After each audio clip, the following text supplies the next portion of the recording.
Holy jumping superhero boots, Batman! There's been some crazy things happening in the few issues that I've been reading, and I'd like to share them with you. My name is Brad, and welcome to Comic Talk. And the two issues in question today are Superman issue number 23. It's part 4 of the Black Dawn saga. There is some crazy stuff happening between these covers, let me tell you. And then we have issue number 22 of Flash, and it's part 4 of the Button saga. And it comes with, again, a lovely Prism Switchy cover. I like that. It's a throwback to the covers of the 1940s. So issue number 23 of Superman picks up, again, where the last issue left off. So we still have Superman down in the basement of those weird catacombs, and he's examining these domes, these weird tubes that have Batman and Damian and Frankenstein and some other people inside of them. And Lois is still sitting in what remains of the cockpit of the Batmobile, just sitting on the road, facing Mr. Cobb. Now, Mr. Cobb and Lois have a short conversation where Mr. Cobb basically is like, hey, we don't really want to hurt you. And Lois is like, we trusted you and you betrayed us after all this time. And you know everything about us, and our son was friends with your daughter, and what the heck?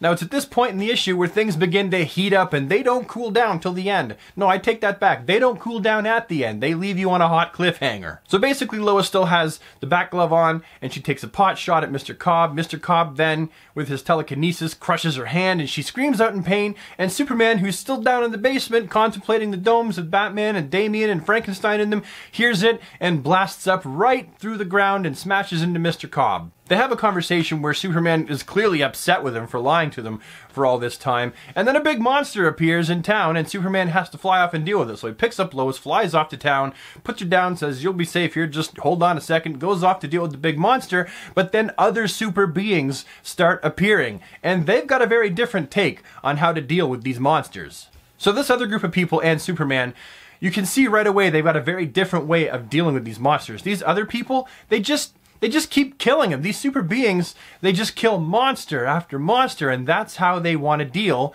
with these monsters. And Superman, if you know Superman, you know that one of the things that makes him Superman is not his powers.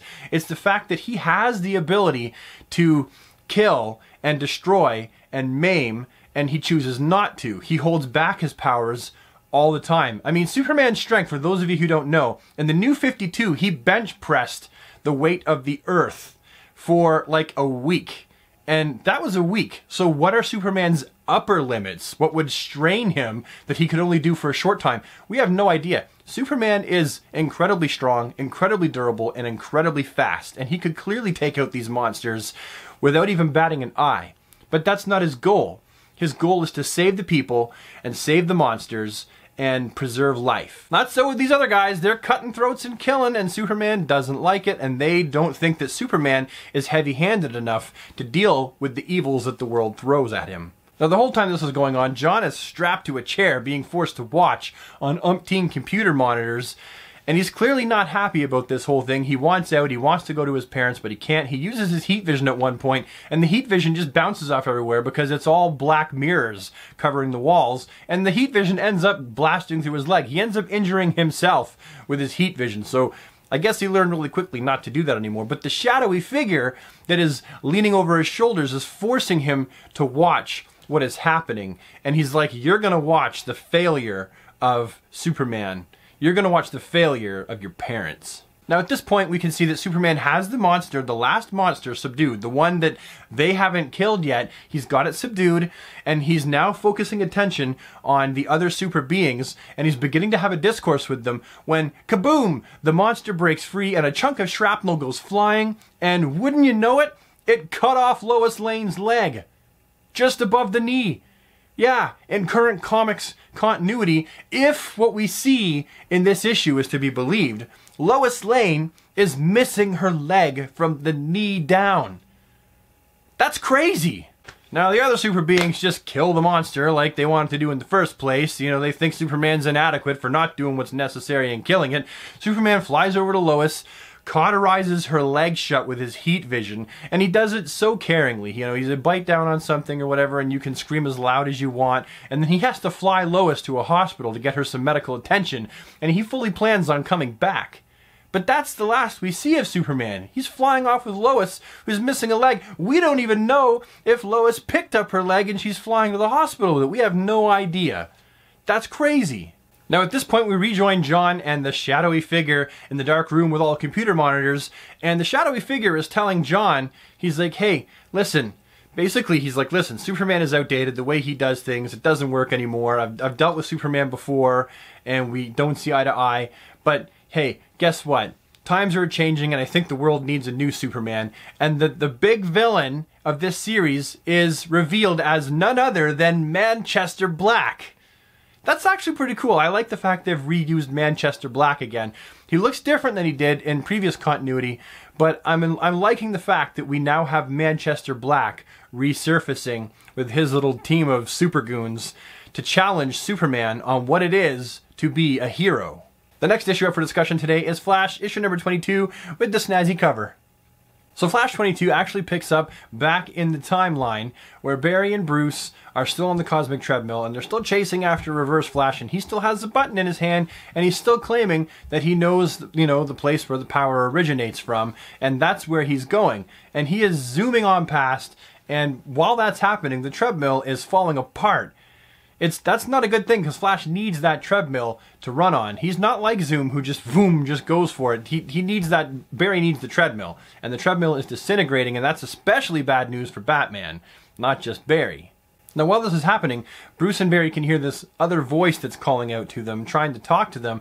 Barry kind of writes it off as if it's like an anomaly, you know, like a could have been or whatever in the timeline, that it's not really something worth stopping and thinking about. But Batman's giving it a second thought. He thinks there's something more to this voice because, however, you know, his dad was real, so why wouldn't whoever is talking to them be just as real as his dad? Then Reverse Flash decides it's time to break away. He wants to go and do his own thing, snaps his fingers, boom, and the cosmic treadmill kind of falls to pieces, and he runs off on his merry way, and he ends up at his destination, still holding the button in his hand, and it's the place where, you know, the power of the button resides, the originator of the power of the button. And he's standing around boasting to himself, you know, how he can't be erased, and the usual stuff that Reverse Flash does, right? The guy's just, in general, a little bit of a douche. Now, while that's happening, an energy comes down, and it begins to kill Reverse Flash, just like he says couldn't happen. But the whole time that's happening, he's looking up, and he's like, oh God, I didn't know. And that's it. He's dead. Reverse Flash, dead. Again. Now we're taken back to Batman and Flash, and they're in the time vortex, and things aren't looking good for them because the cosmic treadmill, on account of it being all busted up and stuff, and so they're kind of trying to figure out what to do, because Barry needs the treadmill to be moving around and mobile in the time stream, and Batman is like, hey, you know that voice that's calling out to you going, Barry, why don't we gravitate towards that? And so they gravitate towards the voice, and then the voice says, Jay, and then Flash utters the words, he goes, Jay, and then boom, Jay Garrick is just back into existence, just like that in the time stream. And he grabs Barry, and he grabs Bruce, and he has them both under his arms, and he runs them right back to the safety of the Batcave. Now, when they get back to their feet in the Batcave, Barry's like, who are you, and how did you know Thawne? And Jay's like, I'm Jay Garrick, your friend, I'm a Flash.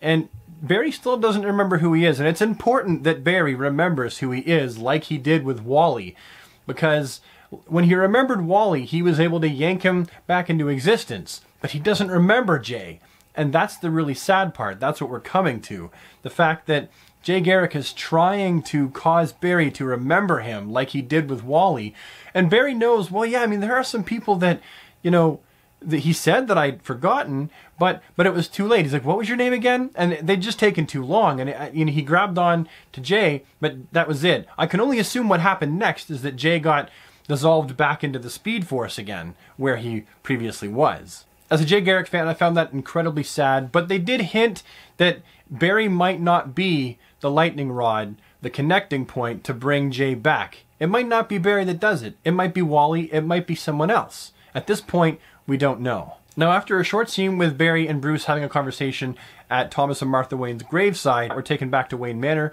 where Batman is standing in front of an open window, and the bat signal is in the sky. And Alfred's all like, you know, hey, you gonna go? You gonna go and answer that?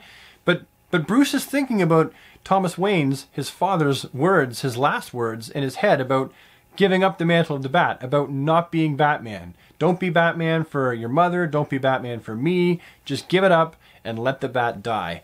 And you can tell that Bruce is incredibly conflicted about this. And the last panel we see is actually Batman with his head down and the bat signal still in the sky. At this point, that implies that maybe he didn't go out that night and do the whole Batman thing. Now, the last scene in the comic book is actually to do with the button and the blue hand of what can only be presumed as Dr. Manhattan reaching down to pick up that button from his Watchmen universe. He questions why his perception of time distresses us, and he also mentions that he himself is a puppet who has strings that in a preordained set of events.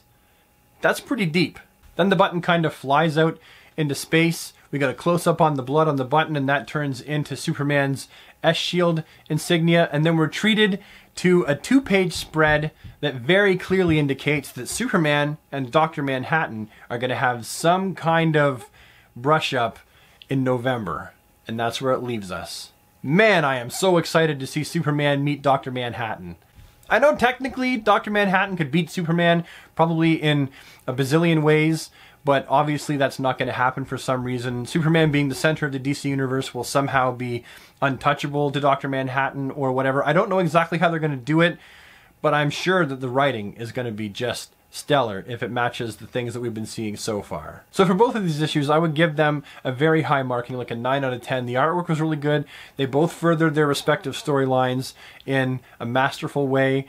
And listen, I gotta tell you, if you're a Superman reader and you were thinking of jumping ship, you know, at this issue, you're not now. I gotta tell you, because now we all want to know what the heck is going to happen with Lois's leg. I mean, that's a big enough reason for me right there.